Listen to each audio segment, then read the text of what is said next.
श्रील प्रभुपाद की जय। श्रीमद् भागवतम पहला स्कंद 9वां अध्याय और श्लोक संख्या 18 से 18 का हमने श्लोक कर लिया था, पर उसका तात्पर्य बाकी है। ओम नमो भगवते वासुदेवाय। ओम नमो भगवते वासुदेवाय। ओम नमो भगवते वासुदेवाय। नारायणं नमस्कृत्य नरं चैव नरोत्तमं देवीं सरस्वतीं व्यासं ततो जयमुदीरयेत्। नष्टप्रायेषु भद्रेषु नित्यं भागवत सेवया भगवतीरुत्तमश्लोके भक्तिर्भवति नैष्ठिकी। कृष्णाय वासुदेवाय देवकी नंदनाय च नंदगोपकुमाराय गोविंदाय नमो नमः। जय श्री कृष्ण चैतन्य प्रभु नित्यानंद श्री अद्वैत गदाधर शिवासादि गौर भक्तवृंद। हरे कृष्णा कृष्णा कृष्णा हरे हरे, हरे राम राम राम हरे हरे। तो भीष्म पितामह भगवान कृष्ण के बारे में कह रहे हैं कि कैसे भगवान कृष्ण आदि भगवान है, प्रथम पुरुष है, हर चीज के स्रोत हैं। श्रील प्रभुपाद की जय। अनंत कोटि वैष्णव वृंद की जय। राधा कुंज बिहारी राधा वृंदावन चंद्र भगवान की जय। समस्त आचार्य वृंद की जय। समस्त गौड़ भक्त वृंद की जय। गुरु महाराज की जय।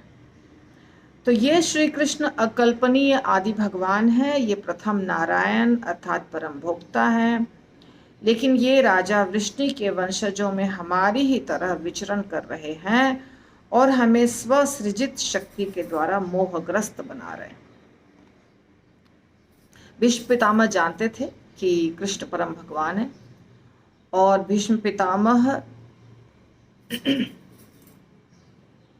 चूंकि उनको विपक्ष में युद्ध करना था दुर्योधन के तरफ से, जो प्रतिज्ञा उन्होंने किया था बहुत बहुत साल पहले कि जो भी गद्दी पर बैठेगा उसके साथ मैं रहूंगा, इसीलिए वो युद्ध कर रहे हैं।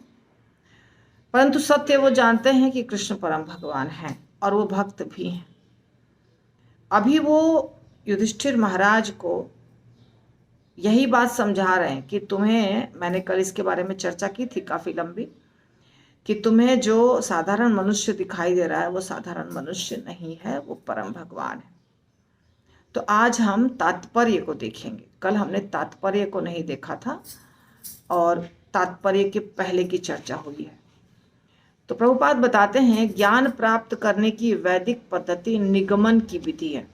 दो विधियां होती है ज्ञान प्राप्त करने की, एक आगमन और एक निगमन, जिसको कहते हैं असेंडिंग ऑर्डर और डिसेंडिंग ऑर्डर। आगमन विधि असेंडिंग ऑर्डर, निगमन विधि डिसेंडिंग ऑर्डर।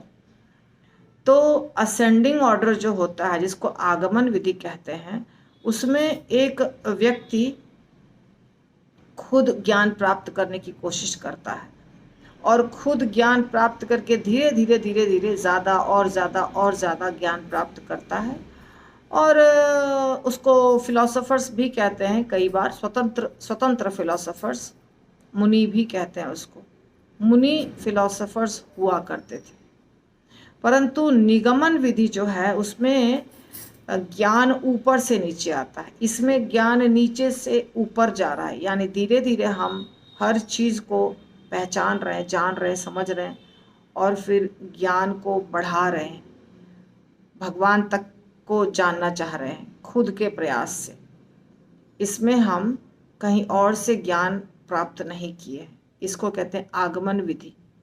पर वैदिक ज्ञान आगमन विधि नहीं है।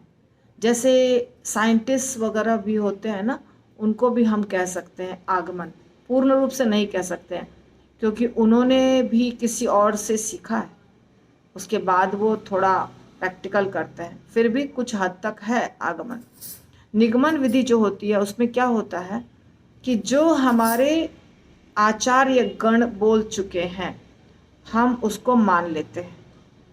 वो आचार्य गण जो होते हैं वो किसको मानते हैं? वो अपने से पहले के आचार्य गणों को। फिर वो अपने से पहले, जैसे भगवान कृष्ण ने ये जो ज्ञान है, सुबह भी हम जो आज भगवत गीता कर रहे थे तो उसमें भी दिव्य ज्ञान वाला अध्याय शुरू हुआ है। तो वहाँ भी भगवान कृष्ण बताते हैं कि कैसे ये ज्ञान मैंने पहले सूर्य देवता को दिया था, सूर्य देवता ने फिर मनु को दिया, मनु ने फिर इक्ष्वाकु को दिया, और इस प्रकार वो ज्ञान आ रहा था। तो ये निगमन विधि है। निगमन में ज्ञान भगवान से नीचे की ओर आता है या कहीं और से भी नीचे की ओर आता है। यहाँ पे हम वैदिक ज्ञान की बात कर रहे हैं, पर यदि स्कूल कॉलेज के ज्ञान की बात करेंगे तो भी वहाँ भी निगमन विधि लागू हो सकती है। टीचर ने पढ़ाया, नीचे ज्ञान जा रहा, ऊपर से नीचे की तरफ। तो निगमन विधि में निगमन विधि के द्वारा ही आध्यात्मिक ज्ञान प्राप्त होता है, होना चाहिए। यदि कोई इसको फॉलो नहीं करता है तो वो गलत मैसेज फैला देगा पूरे दुनिया में, क्योंकि वैदिक ज्ञान जो है वो भगवान से आया है। भगवान ने वेदों को कहा है, वेद साक्षात भगवान के मुख से निस्सृत हैं, निकले हैं। तो भगवान ने जैसे 4 प्रमुख लोगों को कहा, 4 प्रमुख पर्सनालिटीज़ को कहा, या 4 प्रमुख देवता देवी को कहा। जैसे एक लक्ष्मी जी भी हैं उनमें से जो देवी हैं, और शिव जी भी हैं।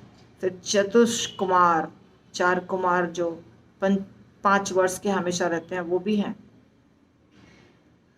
तो भगवान विष्णु भी हैं।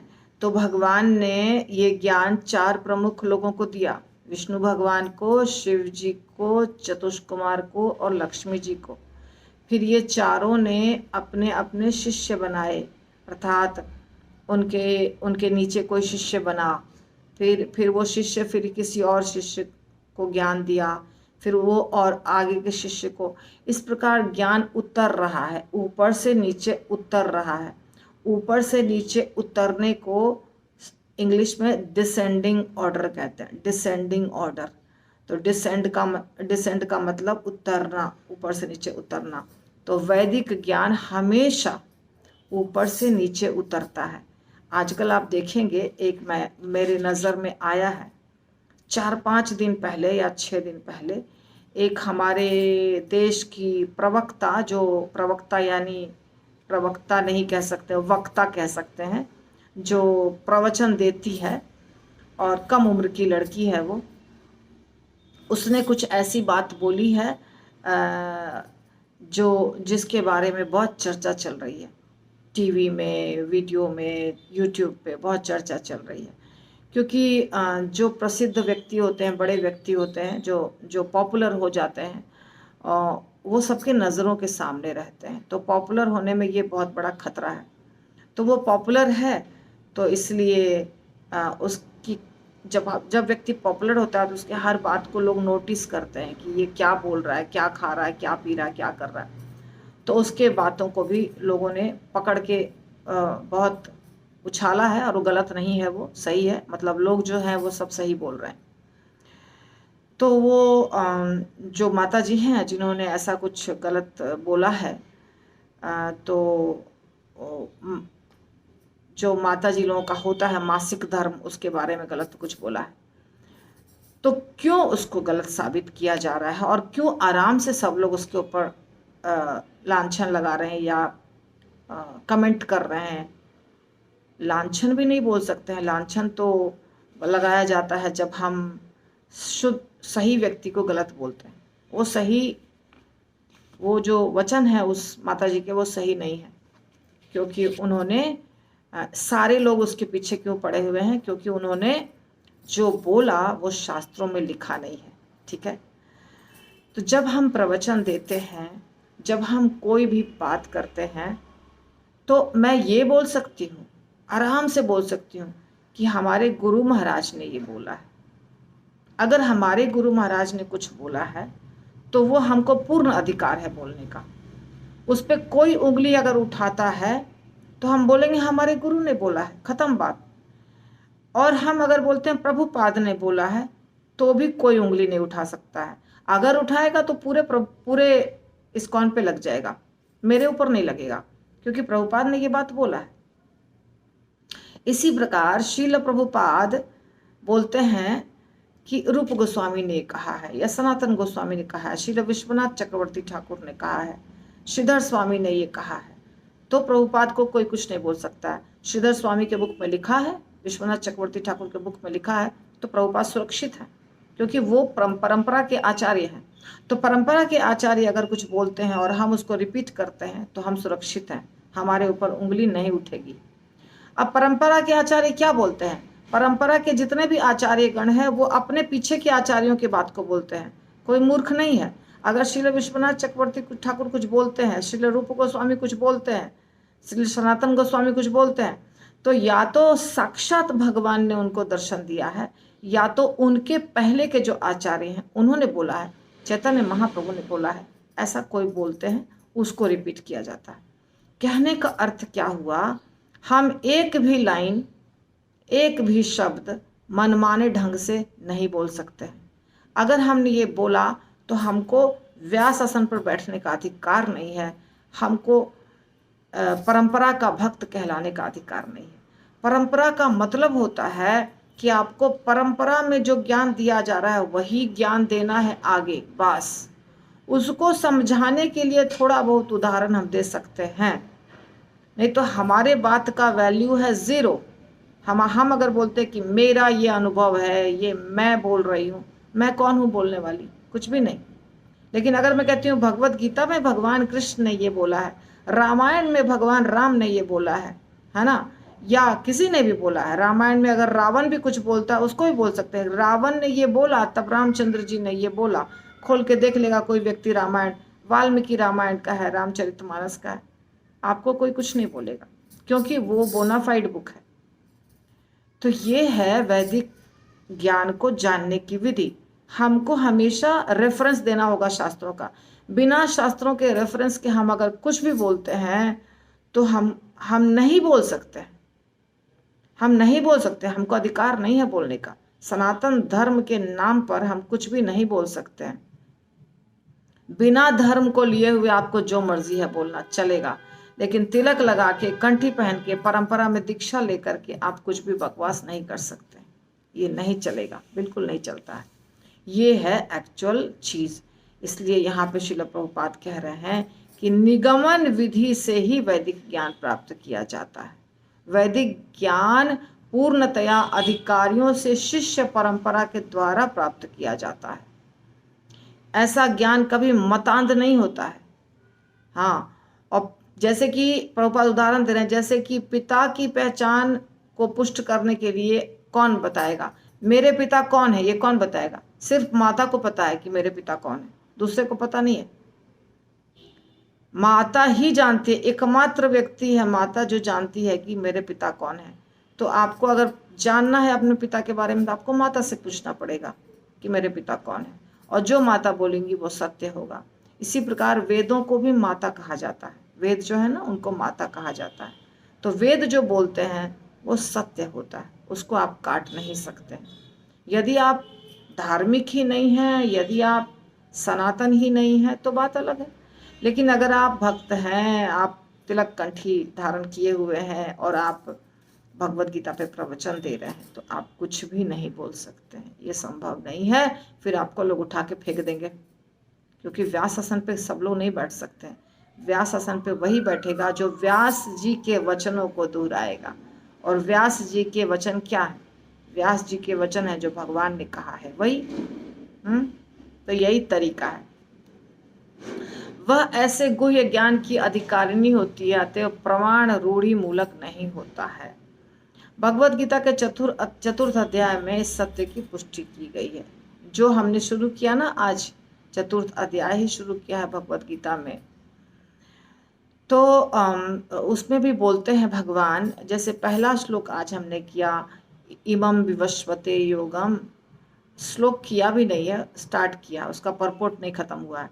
इमं विवस्वते योगम प्रोक्तवान अहम अव्ययम विवासवान विवस्वान मन में प्राह मनु इक्ष्वाकवे अब्रवीत।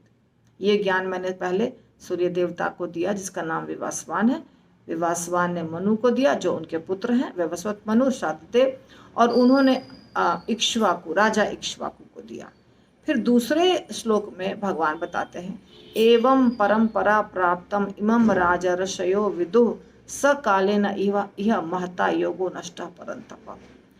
परंतु ये जो परंपरा चली आ रही थी थोड़े समय के बाद नष्ट हो गई, इसीलिए वापस तुमको मैं ये ज्ञान दे रहा हूं हे परंतप, हे अर्जुन।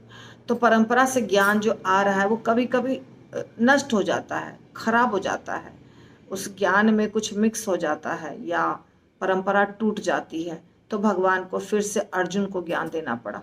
वापस अर्जुन को ज्ञान दिया भगवान ने, ऐसा नहीं कि पहली बार दिया। अभी हम देख रहे हैं उसको, कल और क्लियर होगा कि ये ज्ञान पहले कितना पहले आया था, है ना। भगवत गीता का ज्ञान कितना पहले आया था।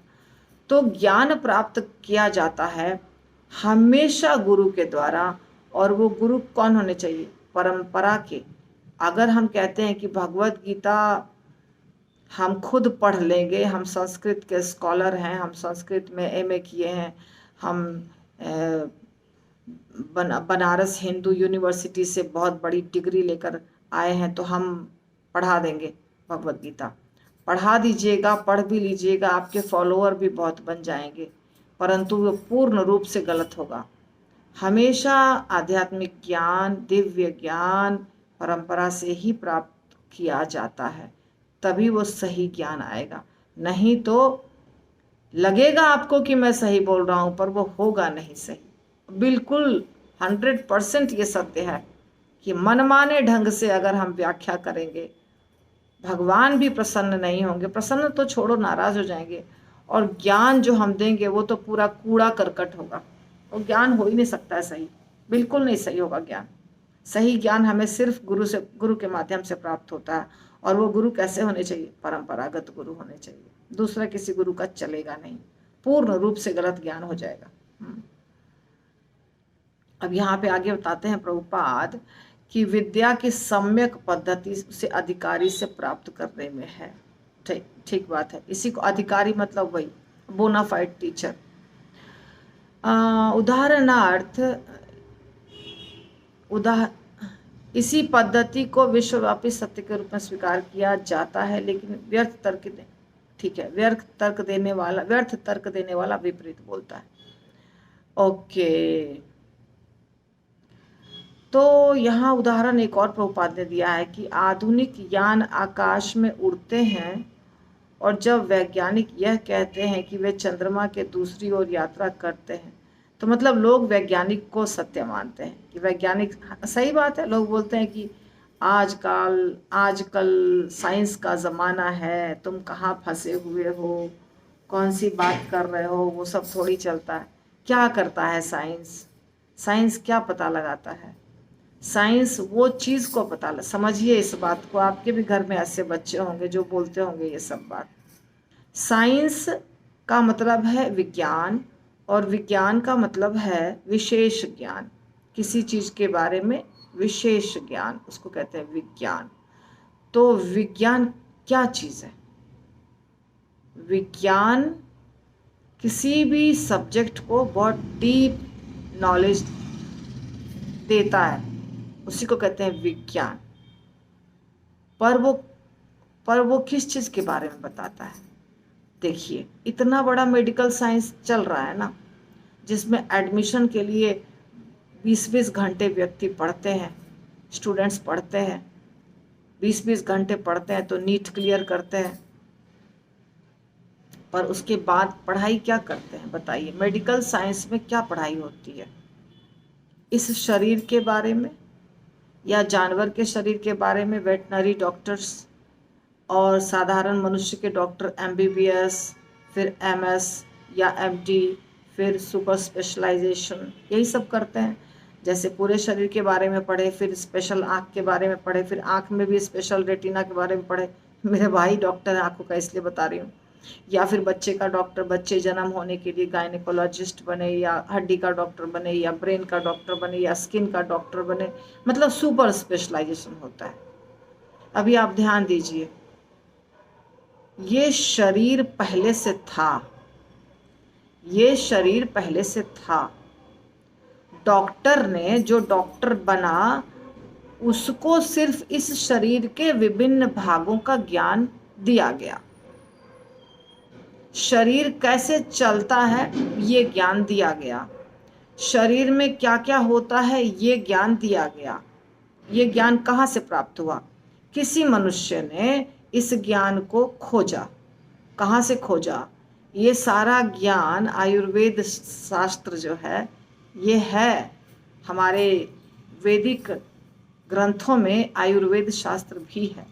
या दुनिया के किसी भी कोने में कहीं भी कोई भी व्यक्ति उसके पूर्वजों के द्वारा लिखा हुआ ग्रंथ या शुरुआत कहीं से भी किया और बताया कि इस शरीर में इतनी हड्डियां होती हैं, इतने नस होते हैं, इतने दांत होते हैं, आंखें होती हैं। आंख कान तो सबको पता है, ये तो बाहर से दिख रहा है, पर अंदर में कैसे कैसे सिस्टम काम करता है।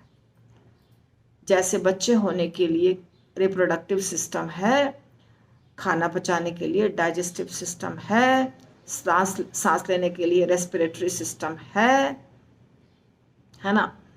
तो उसी प्रकार अलग अलग सिस्टम है, ब्लड सर्कुलेटरी सिस्टम है। ये सारा ज्ञान एक पुस्तक में लिख दिया गया।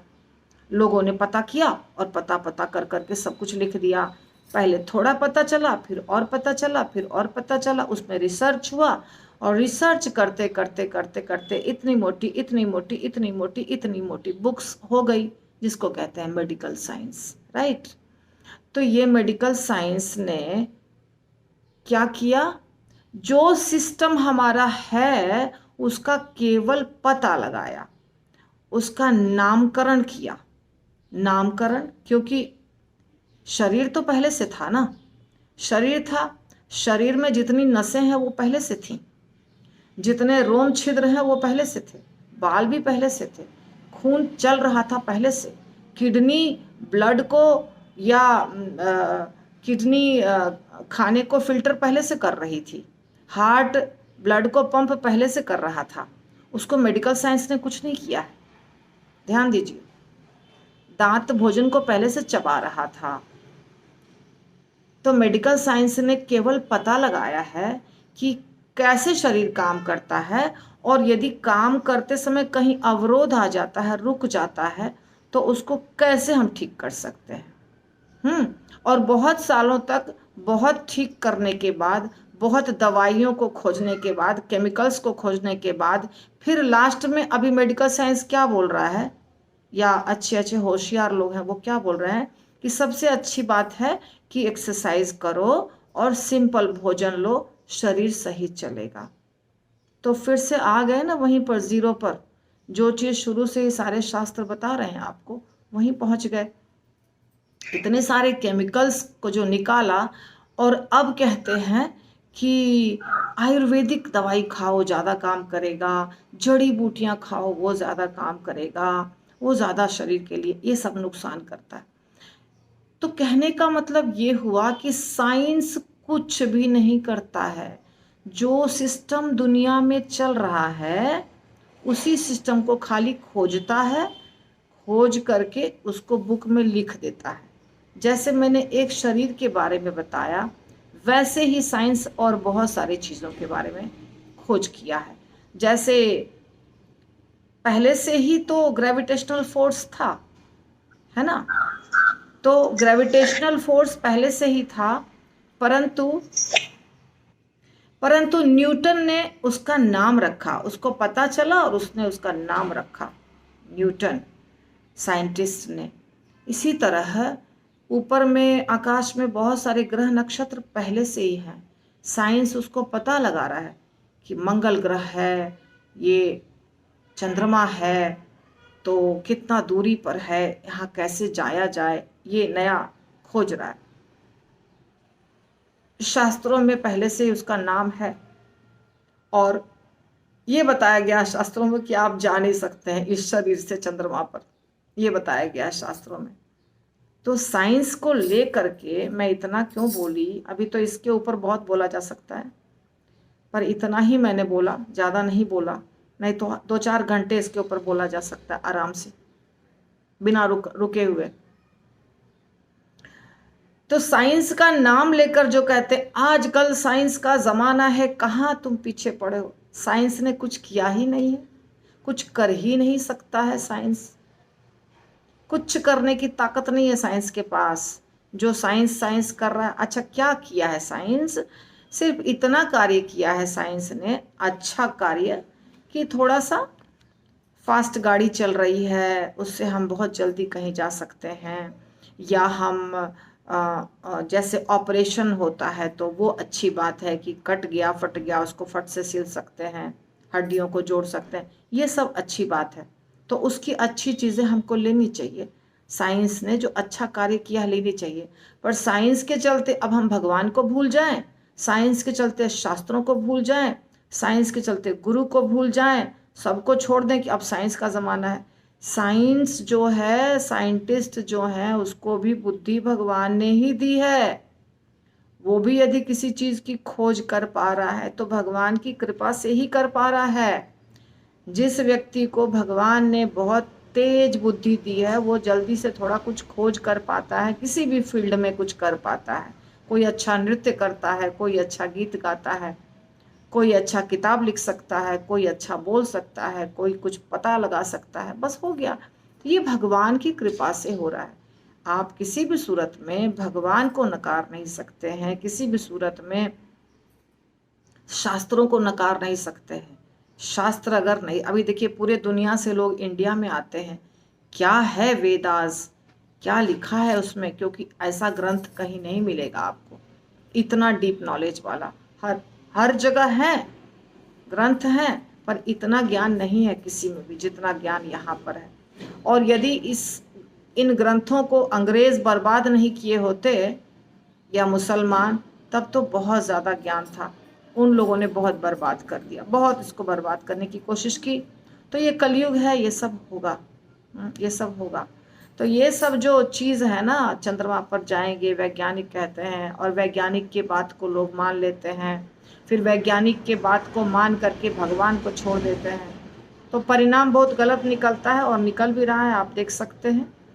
तो ऐसा नहीं करना चाहिए। प्रत्येक व्यक्ति वैदिक ज्ञान की प्रत्यक्ष अनुभूति करना चाहता है। कैसे होगा प्रत्यक्ष अनुभूति? प्रत्यक्ष अनुभूति नहीं होती है, वैदिक ज्ञान की अनुभूति गुरु शिष्य परंपरा से ही होती है। गुरु शिष्य परंपरा से ही ज्ञान आएगा, और गुरु की कृपा से आपको अनुभूति भी हो जाएगी, इसके सिवाय दूसरा रास्ता नहीं है। हाँ, तो ठीक है, प्रभुपाद ने बहुत कुछ बोला है। यहाँ पर एक श्लोक है, अधिकारी व्यक्ति श्री कृष्ण को आदि भगवान तथा प्रथम नारायण बता रहे। भीष्म पितामह क्या है? भीष्म पितामह एक 12 महाजनों में से एक महाजन है, ठीक है। और भीष्म पितामह कह रहे हैं कि कृष्ण परम भगवान है, कृष्ण आदि पुरुष हैं, कृष्ण से सारे अवतार हुए हैं, तो हमको उनकी बात माननी चाहिए। और एक यहाँ श्लोक है जो भगवत गीता के ऊपर शंकराचार्य ने लिखा है, बोला है, नारायणः परो अव्यक्ताद् अंडम व्यक्त संभवम अंडस्यांत स्त्विमे लोकाः सप्तद्वीपा च मे दिनी। तो आचार्य शंकर जैसे निर्विशेषवादी ने भी भगवत गीता के बारे में ये लिखा है कि भगवान नारायण सृष्टि से परे हैं। यह ब्रह्मांड एक भौतिक सृष्टि है, किंतु नारायण ऐसी भौतिक साज सज्जा से परे हैं, भगवान नारायण। हाँ, और भीष्म पितामह जो हैं वो 12 महाजनों में से एक हैं, दिव्य ज्ञान को जानते हैं, और उन्होंने पुष्टि की यहाँ पर इस श्लोक में कि भगवान कृष्ण आदि नारायण है। लोग कहते हैं कि कृष्ण नारायण से निकले हैं, मतलब कृष्ण भगवान विष्णु के अवतार हैं, भगवान कृष्ण से विष्णु प्रकट हुए हैं। ये बात नहीं मानते हैं लोग, पर यहाँ भीष्म पितामह कह रहे हैं इस श्लोक में कि आदि नारायण है। मतलब समझिए ये कोटेशन क्या बोल रहा है। जो भागवत सप्ताह करते हैं, जितने भी भक्तगण भागवत सप्ताह करते हैं, प्रवक्ता हैं और बोनाफाइड संप्रदाय से हैं, गुरु हैं, वो कृष्ण को परम भगवान मानते हैं। कभी कभी कोई कोई भगवान नारायण को भी परम भगवान मानते हैं, तो उनके परंपरा में ऐसा ज्ञान दिया गया होगा। हमारे परंपरा में भगवान कृष्ण को परम भगवान माना जाता है। कोई प्रॉब्लम नहीं है, भगवान कृष्ण को मानिए, राम को मानिए, विष्णु को मानिए, सब सही है। अतएव कृष्ण को आदि भगवान के को न स्वीकार करने की कोई संभावना ही नहीं है। श्रीमद् भागवतम में 10:14 में ब्रह्मा जी ने की है पुष्टि कि कृष्ण आदि भगवान हैं और भगवान कृष्ण। अच्छा, यहाँ पे विस्तार के बारे में बताया गया है, तो ये सारा जो विस्तार है भगवान कृष्ण से, जो उसके बारे में चर्चा किया है श्रील प्रभुपाद ने, तो ये चर्चा अभी हम नहीं भी करेंगे तो चलेगा, क्योंकि ये सब तो आपको चैतन्य चरितामृत के क्लास में बताने वाली हूँ मैं। आएगा चार्ट वगैरह हम बताएंगे, चर्चा करेंगे, तो आपको आराम से पता चल जाएगा कैसे भगवान अपने आप को विस्तारित करते हैं। श्री कृष्ण के विषय में मोह का कारण उनकी अंतरंगा तथा बहिरंगा 2 शक्तियां हैं और तटस्था तीसरी शक्ति है। उनकी तटस्था शक्ति, हम लोग तटस्था है, भगवान के पास अनंत शक्तियां हैं जिसमें 3 प्रमुख है, अंतरंगा शक्ति, बहिरंगा शक्ति और तटस्था शक्ति। तो हम इसके ऊपर ज़्यादा चर्चा अभी नहीं करेंगे, केवल हम इतना जानेंगे कि कृष्ण आदि भगवान हैं और भीष्म पितामह कह रहे हैं 5 भाइयों को, खास करके युधिष्ठिर को, कि जो तुम्हारे साथ खेल रहे हैं, कूद रहे हैं, खा रहे हैं, पी रहे हैं, घूम रहे हैं, फिर रहे हैं, वो वास्तव में आदि भगवान हैं, पर उनकी शक्तियां हैं बहुत पावरफुल, और उन शक्तियों के माध्यम से वो हम सबको मोहित कर रहे हैं। जो शक्तियां भगवान के पास जो शक्तियां हैं, उस शक्ति का प्रयोग करके भगवान जानने नहीं दे रहे हैं तुम सबको कि वो आदि भगवान है। सबको लग रहा है कि वो मेरा भाई है, वो मेरा दोस्त है, वो एक साधारण मनुष्य है, पर ये सत्य नहीं है। वो आदि भगवान है और अपनी मोहिनी शक्ति से मोहित कर दिया। भगवान के पास इतनी पावरफुल शक्ति है कि वो किसी को भी मोहित कर सकती है। इसकी चर्चा हमने कल कर ली है। उनके पास बहुत पावरफुल शक्ति है, अंतरंगा शक्ति या बहिरंगा शक्ति, दुर्गा माता, तो वो मोहित कर सकते हैं किसी को भी, इसमें कोई आश्चर्य की बात नहीं है। एक श्लोक हम पढ़ लेंगे, एक्सप्लेनेशन कल करेंगे। अस्यानुभावम भगवान वेद गुह्यतमं शिव देवर्षि नारद साक्षात भगवान कपिलो नृप। अस्य उसकी अनुभावम महिमा, भगवान सर्वशक्तिमान वेद जानता है, गुह्यतमम अत्यंत गोपनीय, शिव शिव जी, देव ऋषि देवताओं में ऋषि, नारद नारद साक्षात प्रत्यक्ष भगवान, कपिल कपिल नृप हे राजा, हे राजन शिव जी, देवर्षि नारद तथा भगवान के अवतार कपिल, ये सभी प्रत्यक्ष संपर्क द्वारा भगवान की महिमा के विषय में अत्यंत गोपनीय जानकारी रखते हैं। तो भीष्म पितामह बता रहे हैं युधिष्ठिर महाराज को, देखो शिव जी जानते हैं भगवान को, नारद मुनि जानते हैं भगवान को, कपिल मुनि जानते हैं भगवान को। भगवान को कौन जानता है? जो भी व्यक्ति भगवान की सेवा करेगा, परंपरा में ज्ञान प्राप्त करेगा, भगवान से आने वाली परंपरा के गुरु उसके साक्षात गुरु होंगे, गुरु की आज्ञा का पालन वो करेगा, वो व्यक्ति भगवान को जान जाएगा। भले छोटा से छोटा भक्त हो, छोटा भक्त बड़ा भक्त कुछ नहीं होता है। जो व्यक्ति बहुत प्रसिद्ध हो गया वो बड़ा भक्त है, ऐसा नहीं होता है। ऐसा बिल्कुल नहीं होता है। आप एक झोपड़ी में रहते होंगे, आप जंगल में रहते होंगे, आप किसी आइलैंड पे रहते होंगे, आप पहाड़ की गुफाओं में रहते होंगे, कोई आपको नहीं जानता है, पूरी दुनिया में कोई नहीं जानता है, आपके पास मोबाइल फोन भी नहीं है, आप प्रसिद्ध व्यक्ति नहीं हैं, पर यदि आपके गुरु बोनाफाइड हैं और आप गुरु की आज्ञा का पालन कर रहे हैं, तो वहां बैठे बैठे आप भगवान को जान जाइएगा। देखिए आकाश में इतना जोर से ये चल रहा है, अभी तो क्लास ऐसे भी बंद करने वाली थी, अभी तो मन करता है तुरंत बंद कर दूं, ये सिर पे मंडरा रहा है। तो भगवान को जानने के लिए सिर्फ सच्चा दिल चाहिए, भाव चाहिए, प्रेम चाहिए, श्रद्धा चाहिए, सेवा भाव चाहिए और गुरु के आज्ञा का अक्षरशः पालन। बस भगवान को समझने में कुछ देर नहीं लगेगी। लेकिन अगर ये सब नहीं होगा तो बहुत बड़े ज्ञानी हम रहेंगे, रत्ती मात्र भी भगवान को नहीं समझ पाएंगे। ये सारे लोग भगवान को क्यों जानते हैं? ये सब शुद्ध भक्त हैं। शिव जी हर समय भगवान का नाम जपते रहते हैं। शिव जी बहुत बड़े भक्त हैं, महान भक्त हैं और भगवान भी हैं। शिव जी को भगवान भी कहा जाता है, भक्त भी कहा जाता है। देवर्षि नारद बहुत महान भक्त हैं। कपिल जो है वो तो भगवान के अवतार हैं। तो इस तरह से भगवान के महिमा को जानते हैं। इसके बाद देखिए आगे भीष्म पितामह के द्वारा दिया गया ज्ञान अभी लंबा चलेगा। हाँ, तो उसको समझना जरूरी है। बहुत लंबा है ये अध्याय, बहुत बड़ा है। पुणे पहुंच जाऊंगी, 9वां अध्याय समाप्त नहीं हो पाएगा, बहुत बड़ा है, काफी बड़ा है अध्याय। ठीक है, तो आज का क्लास हम यहीं रोकते हैं। इसका वर्णन मैं कल करूंगी। हरे कृष्णा। ग्रंथराज श्रीमद् भागवतम की जय।